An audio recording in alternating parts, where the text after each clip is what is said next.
ഈ പ്രദീപ് മോഹൻ നമുക്കൊപ്പമുണ്ട്. പ്രദീപ് യാത്രക്കാരനാണ്. ഇന്ന് രാവിലെ നമുക്കൊപ്പം മോർണിംഗ് ഷോയിൽ പ്രദീപ് എത്തിയിരുന്നു. പ്രദീപിനെ നമ്മൾ സഹായിക്കാമെന്ന് വാഗ്ദാനം ചെയ്തിരുന്നതുമാണ്. പ്രദീപിന്റെ ആശങ്കകൾ അവസാനിച്ചു എന്നാണ് ഞാൻ മനസ്സിലാക്കുന്നത്. പ്രദീപ് പിന്നീട് തിരിച്ച് ബാദുഷയോ സ്പോൺസറോ പ്രദീപിനെ ബന്ധപ്പെട്ടിരുന്നോ?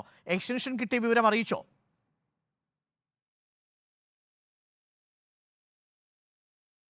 വൈകുന്നേരം എനിക്ക് 5 മണിയായപ്പോൾ ബാദുഷ വിളിച്ചായിരുന്നു. വിളിച്ചിട്ട് ഇതണക്കാണ് പറഞ്ഞ കാര്യം. എൻ്റെ അറബാബ് അവിടെ പോയി അന്വേഷിച്ചു. അപ്പോൾ അന്വേഷിച്ചതിൽ അങ്ങനെ ഒരു ഫോം കിട്ടാൻ പാടാണെന്നാണ് ഇപ്പോൾ കിട്ടിയ അറബാബ് പറഞ്ഞത്. അതായത് അങ്ങനെയാണെങ്കിൽ പ്രദീപ് എക്സ്റ്റൻഷൻ കിട്ടാൻ ബുദ്ധിമുട്ടാണെങ്കിൽ വിസിറ്റിംഗ് വിസയിൽ പോകാൻ പ്രദീപ് ഒരുക്കമാണോ? അങ്ങനെ പോയാൽ പ്രദീപിന് അതിനുശേഷം അവിടെ എത്തിയതിനു ശേഷം ഈ അർബാബിൻ്റെ ജോലിക്ക് ചേരുകയും പിന്നീട് മറ്റൊരു വിസയിലേക്ക് മാറുകയും ചെയ്താൽ മതിയാകുമോ? അങ്ങനെയാണ് ഇപ്പോൾ ഫോർമാനും പറഞ്ഞത്. അങ്ങനെയാണ്. അപ്പോൾ ബാദുഷ പറഞ്ഞിരിക്കുന്നത് വിസിറ്റിംഗ് വിസയിൽ വരിക പറഞ്ഞ അതേ മെത്തേഡാണ്. ഇപ്പോൾ പ്രദീപ് പോയത് വിസിറ്റിംഗ് വിസയിലല്ലോ, ജോബ് വിസയിൽ തന്നെ ആയിരുന്നില്ലേ? അല്ല, ജോബ് വിസയിലായിരുന്നു ഞാൻ പോയത്.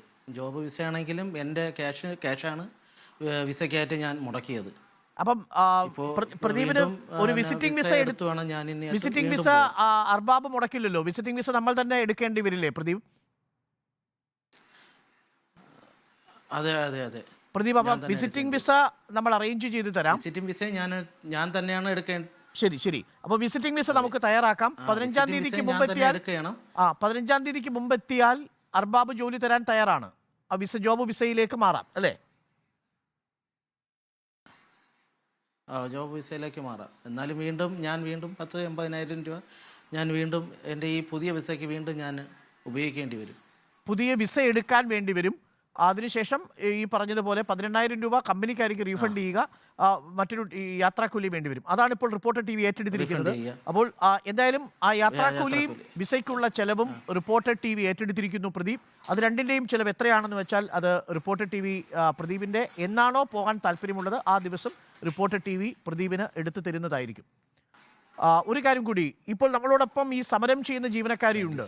പ്രദീപിന് ആ ജീവനക്കാരോട് പറയണ്ടോ? ഇപ്പോൾ പ്യാരിപ്രിയെ സമരം ചെയ്യുന്ന ജീവനക്കാരിയല്ല, നേരത്തെ ഈ വിഷയങ്ങളൊക്കെ അനുഭവിച്ചയാളാണ്, പുറത്താക്കപ്പെട്ട സീനിയർ ക്യാബിൻ ക്രൂ ആണ്, സമരം ചെയ്യുന്നവരുടെ ഒരു പ്രതിനിധി കൂടിയാണ്.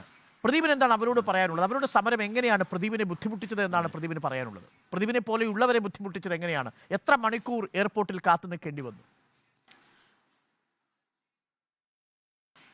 ഞാൻ 2 ദിവസമായിട്ട് 4-5 മണിക്കൂർ എയർപോർട്ടിൽ വെയിറ്റ് ചെയ്യേണ്ടി വന്നു.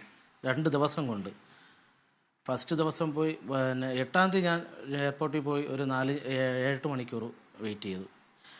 ഇന്ന് രാവിലെ പോയി 4-5 മണിക്കൂർ വെയിറ്റ് ചെയ്തു. കാരണം 5 മണിക്ക് ഞാൻ ഇവിടുന്ന് പോകുന്നത്, വീട്ടിൽ വന്ന് തിരിച്ച് കയറുന്നത് 11:30 മണിക്കാണ്. അവര് പറയുന്നതിനനുസരിച്ചാണെങ്കിൽ ആ മേഡത്തിനോട് എനിക്ക് അതെ ആശങ്കയാണ്. എനിക്ക് ആ മേഡത്തിനോട് പറയുകയാണെങ്കിൽ ഞാനും വർക്ക് ചെയ്യുന്നവനാണ്, ഞാനും സിക്ക് ലീവ് എടുക്കുന്ന ആളാണ്. അതും ഞാൻ എൻ്റെ കമ്പനിയിൽ ഞാൻ മുമ്പേ കൂട്ടി അറിയിച്ചു കൊണ്ടാണ് ഞാൻ സിക്ക് ലീവ് എടുക്കുന്നത്. കാരണം അവർക്ക് അതിനുള്ള യാതൊരു ബുദ്ധിമുട്ടും വരരുത് എന്നുള്ള കണ്ടീഷൻ വെച്ചുകൊണ്ടാണ് ഞാൻ ആ സിക്ക് ലീവ് എടുക്കുന്നത് തന്നെയാണ്. പക്ഷേ ഇതുപോലെ ഒരു സിക്ക് ലീവ് എടുത്തു കഴിഞ്ഞാൽ പൊതുജനങ്ങൾക്ക് ഒരു വളരെ ബുദ്ധിമുട്ടുള്ള കാര്യമായി തീരുന്നതാണ്. കാരണം ഇതിപ്പോൾ നിങ്ങൾ സാർ ന്യൂസുമായി ബന്ധപ്പെട്ട് എന്നെ സഹായിക്കാമെന്ന് പറഞ്ഞു. അത് അങ്ങനെ ആയില്ലായിരുന്നെങ്കിൽ എൻ്റെ ജീവിതം ഒരു പാഴായി പോകും എന്നുള്ള ഒരു തീരുമാനത്തിലായിരുന്നു ഞാൻ നിന്നത്.